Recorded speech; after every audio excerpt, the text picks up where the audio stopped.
Hai, perkenalkan saya Zubair Komarudin, CEO Access Consulting.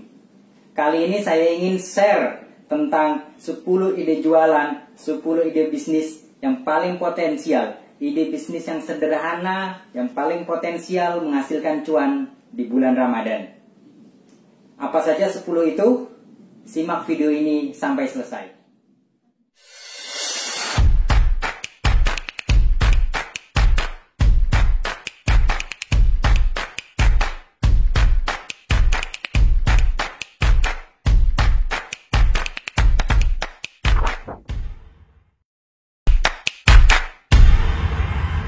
Ide bisnis yang pertama, jualan minuman es.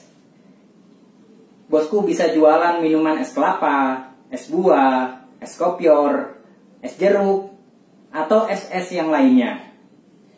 Kenapa jualan es? Karena biasanya masyarakat Indonesia, 200 juta masyarakat Indonesia itu, kalau momen berbuka puasa, menjelang berbuka puasa, pada berburu es.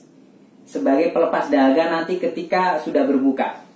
Nah, banyak nih teman-teman saya yang bilang jualan es kelapa aja omsetnya per hari bisa 3-5 juta dari satu lapak ketika bulan puasa.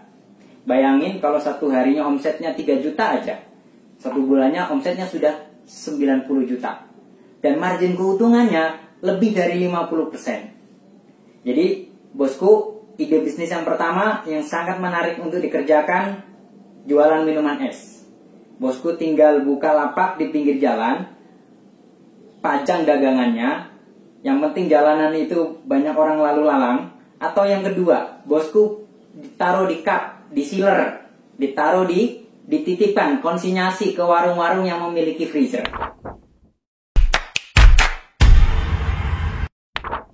Ide bisnis yang kedua, jualan makanan ringan. Kenapa makanan ringan? Sama kayak jualan minuman tadi, ketika menjelang berbuka puasa, masyarakat Indonesia itu pada berburu tuh makanan ringan. Mulai dari gorengan, biasanya pada umumnya gorengan ya. Gorengan, kurma, atau makanan jajanan subuh, dan lain-lain. Bosku bisa cari itu ya, bikin sendiri makanan ringannya, cari bahan-bahannya. Dengan modal omset modal 2 juta, rata-rata bisa mencapai omset 4 juta penjualan. Kan bisa dibayangin ya, keuntungannya berapa.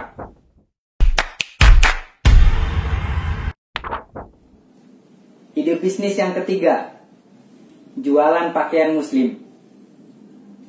Setiap bulan puasa, apalagi menjelang lebaran, masyarakat Indonesia itu kayak pengen tampil religius gitu. Pengen tampil lebih islami. Makanya mereka pada berburu tuh pakaian-pakaian yang serba nuansa Islam. Bosku bisa belanja pakaian-pakaian muslim itu di grosiran Tanah Abang kalau di Jakarta, di Cipulir kalau di Tangerang, atau kalau di Surabaya ada namanya Pasar Turi. Nah, bosku bisa jualan apa? Gamis, baju koko, hijab, dan lain-lain. Cara jualannya gimana? Bosku bisa jualan di pinggir jalan, gelar lapak aja di pinggir jalan. Yang penting ada traffic, orang lalu lalang. Saya pernah melakukan itu, buka lapak di pinggir jalan, bisnis jualan pakaian muslim. Omsetnya mencapai 300 juta rupiah dalam waktu 1 bulan. Hanya dari 3 lapak. Nah, bosku juga bisa belanja online atau jualan online. Belanjanya online, jualan online. Meskipun begitu, kalau jualan online, biasanya butuh waktu untuk menarik traffic.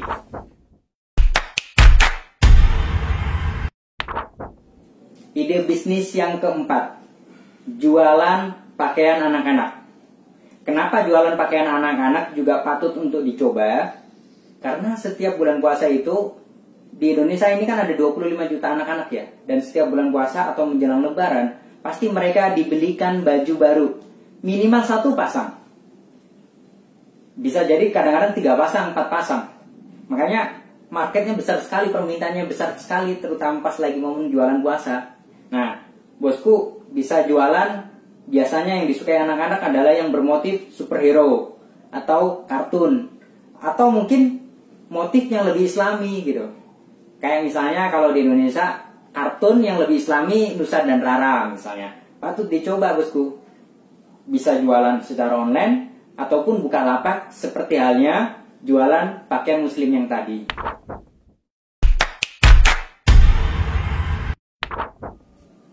Ide bisnis yang kelima, jualan parfum. Kalau bosku ngelihat Google Trend, permintaan atas parfum itu tinggi sekali ketika momen bulan puasa. Bosku bisa lihat trafficnya di Shopee atau di Tokopedia atau di Bukalapak atau di Google Trend ya, ketik pencarian parfum. Nah, ini kenapa bisnis parfum ketika menjelang lebaran atau ketika bulan puasa itu sangat tinggi sekali permintaannya. Mulai dari parfum ini kan semua orang bisa dibilang pakai ya, mulai dari usia 15 tahun sampai orang tua gitu. Tinggal segmennya aja dipilih. Bosku mau ambil segmen di usia yang berapa. Nanti dicocokkan itu. Kalau orang tua biasanya sukanya parfum yang lebih ke Arab-Araban misalnya. Kalau anak-anak muda lebih suka parfum yang lebih soft misalnya. Silakan dicoba bosku, jualan parfum. Terus dapat barangnya dari mana? Bosku bisa main parfum refill. Atau kalau memang belum punya channel parfum refill, bosku bisa menjadi reseller jualan parfum. Salah satunya misalnya bosku bisa jadi reseller di Aini.store. Di situ dia toko jualan parfum yang wanginya cukup oke juga. Harganya juga kompetitif.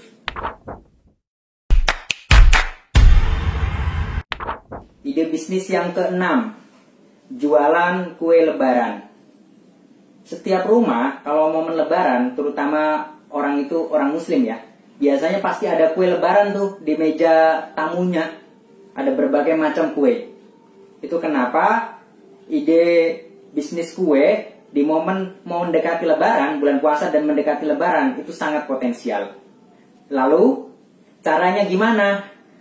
Bosku tinggal belanja ke grosiran kue, beli kue curah atau karungan.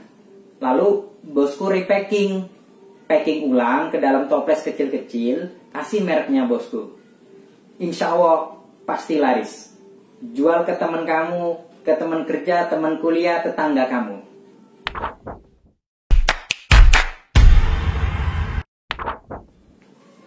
Ide bisnis yang ketujuh, jualan aksesoris lebaran dan puasa.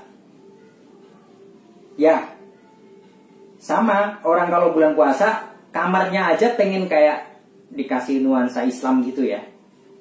Jualan nuansa Islam, nuansa puasa, Ramadan, nuansa lebaran gitu.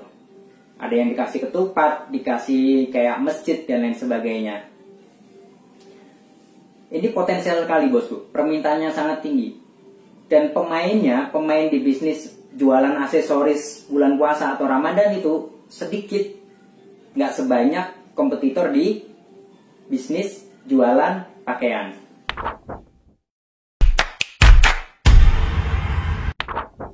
Ide bisnis ke-8, jualan perlengkapan ibadah. Kenapa? Pertama, orang kalau di bulan puasa cenderung lebih religius, bukan cuma tampilannya, tapi lebih religius. Dia pengen kayak sajadah pengen baru, peci pengen baru, sarung pengen baru. Jadi permintaan atas perlengkapan ibadah di bulan puasa itu sangat tinggi sekali. Bosku bisa jualan sama kayak pakaian muslim tadi ya. Belanjanya di pusat grosir, baik itu offline ataupun online. Bosku bisa dua cara, jual online atau jual di lapak. Atau dibuat, dikemas lebih menarik menjadi parcel. Kalau biasanya kan kalau parcel itu pakaian, parcel itu biasanya kan makanan ya. Nah, bosku bisa coba nih bisnis parcel tapi perlengkapan ibadah. Patut dicoba. Ide bisnis ke-9, jualan catering untuk sahur dan berbuka puasa. Catering berbuka puasa dan sahur itu ketika di bulan Ramadan permintaannya tinggi sekali. Kenapa? Karena banyak orang yang puasa, terlebih di kota-kota besar nih. Orang puasa tapi malas untuk masak. Orang pengen makan enak di pas berbukanya atau pas sahurnya, tapi malas masak. Nah, ini sebuah peluang, ini kesempatan yang besar sekali. Nah, ide bisnis jualan catering untuk sahur dan bulan puasa ini cenderung kayak lokal bisnis gitu. Lebih laku kalau untuk orang-orang di sekitar bosku, misalnya teman kerja atau tempat tinggalnya. Mereka konsumennya itu yang tempat tinggalnya nggak jauh dari tempat tinggalnya bosku. Silakan dicoba ya.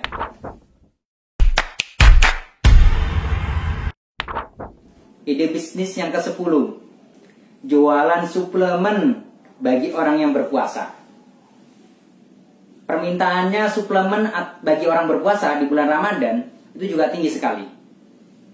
Kenapa? Banyak orang yang berpuasa siang harinya kerja, cenderung lemas, nggak kuat bahkan. Makanya mereka butuh suplemen pas diminum pas sahur atau pas berbukanya, agar mereka ketika berpuasa fit badannya. Suplemennya bisa suplemen yang herbal maupun non herbal. Itu tadi 10 ide jualan sederhana modalnya, tapi punya potensi untung segunung. Punya potensi cuan berkali-kali lipat. Sekian video dari saya. Jika dirasa video ini bermanfaat, silakan like, comment, and share ke teman-teman kamu agar banyak orang yang mendapatkan inspirasi ide bisnis di bulan puasa ini. Salam sukses, saya Zubair Komarudin.